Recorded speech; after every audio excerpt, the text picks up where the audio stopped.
Hello' এস্পিৰেণ্ট সকলোকে job master Assam চেনেললৈ স্বাগতম জনাইছোঁ। আজি আমি আলোচনা কৰিম কেইটামান অতি গুৰুত্বপূৰ্ণ সাধাৰণ জ্ঞানৰ প্ৰশ্ন উত্তৰ যেকেইটা কম্পিটিটিভ এক্সামৰ বাবে অতি গুৰুত্বকাৰী। তেন্তে বলক ভিডিঅ'টো আৰম্ভ কৰোঁ। আৰ্যভট্ট কোন? আৰ্যভট্ট হৈছে গুপ্ত যুগৰ এজন মহান গণিতজ্ঞ। অভিজ্ঞান নাম শকুন্তলম কাৰ মহান সৃষ্টি? মহাকবি কালিদাসৰ। সময়ত হৰ্ষবৰ্ধনে ৰচনা কৰা নাটক দুখন কি কি? নাগানন্দ ৰত্নাৱলী।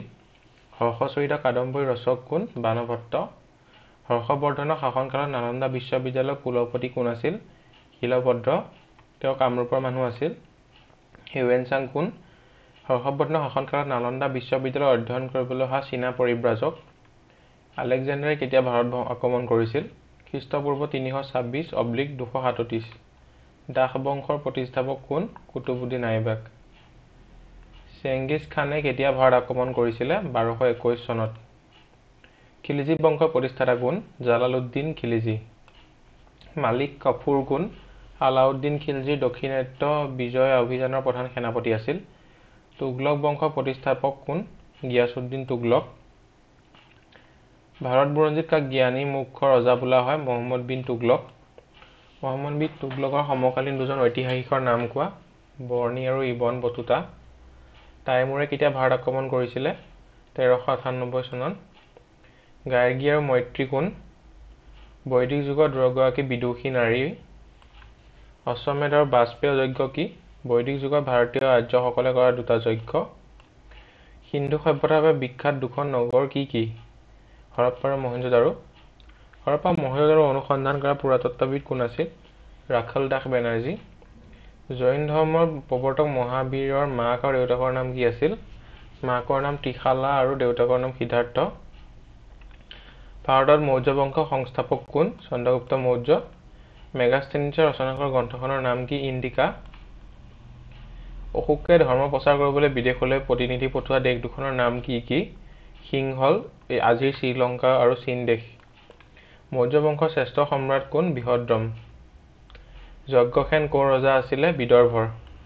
কনিষ্ক কোন বংশৰ ৰজা আছিলে? কুষাণ বংশৰ। কনিষ্কৰ ৰাজধানীৰ নাম কি আছিলে? পুৰুষপুৰ, বৰ্তমানৰ পেছোৱাৰ। কালিদাস আৰু বৰাহমিহিৰ কোন ৰজাৰ দৰবাৰৰ অন্যতম নৱৰত্ন আছিল? দ্বিতীয় চন্দ্ৰগুপ্ত। দ্বিতীয় চন্দ্ৰগুপ্তৰ শাসনকালত ভাৰতলৈ অহা চীনা পৰিব্ৰাজক কোন আছিল? ফাহিয়ান। ভাৰতৰ সৰ্বোচ্চ পৰ্বত শৃংগটোৰ নাম কি? নন্দা দেৱী। ভাৰতত কেতিয়া প্ৰথম টেলিগ্ৰাফ সেৱা প্ৰৱৰ্তন হয়? 1839 চনত। ভাৰতত প্ৰথমে কেতিয়া টেলিফোন সেৱা প্ৰৱৰ্তন কৰা হয়? 1881 চনত। ভাৰতত প্ৰথম প্ৰকাশিত বাতৰি কাকত কি আৰু কেতিয়া প্ৰকাশ হয়? কলকাতা জেনেৰেল এডভাৰ্টাইজাৰ। 1781 চনৰ 29 জানুৱাৰীত কলকাতাৰ পৰা প্ৰকাশিত হয়। বৰ্তমান ভাৰতৰ কেন্দ্ৰীয় শাসিত অঞ্চলৰ সংখ্যা কিমান? 7খন।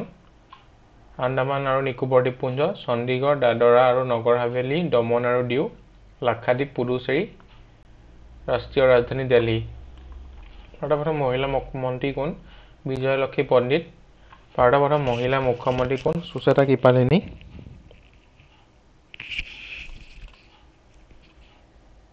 ভাৰতৰ প্ৰথম মহিলা প্ৰধানমন্ত্ৰী কোন? ইন্দিৰা গান্ধী। আটাইতকৈ কম বয়সত মুখ্যমন্ত্ৰী হোৱা ভাৰতীয় কোন? প্ৰফুল্ল কুমাৰ মহন্ত। কেন্দ্ৰীয় আইনসভাৰ প্ৰথম ভাৰতীয় সভাপতি কোন? ইব্ৰাহিম ৰহমতুল্লাহ। ভাৰতৰ প্ৰথম মিছ ইউনিভাৰ্ছ কোন? সুস্মিতা সেন। আমেৰিকাৰ হাৰ্ভাৰ্ড বিশ্ববিদ্যালয়ৰ প্ৰথম ভাৰতীয় মহিলা অধ্যাপক কোন? গীতা গোপীনাথ। অৰ্থশাস্ত্ৰ 2010। পঞ্জাৱৰ জালিয়ানৱালাবাগৰ হত্যাকাণ্ডৰ নায়ক কোন আছিল? General Dyer. এইকেইটাই আছিল আজি সমূহ প্ৰশ্ন উত্তৰ সংখ্যাৰ সাধাৰণ জ্ঞান। আশা কৰোঁ আপোনালোকে ভিডিঅ'টো চাই ভাল পালে, আৰু যদি ভিডিঅ'টো চাই ভাল পাইছে লগৰ বন্ধু বান্ধৱীৰ সৈতে শ্বেয়াৰ কৰিবলৈ নাপাহৰিব। ধন্যবাদ।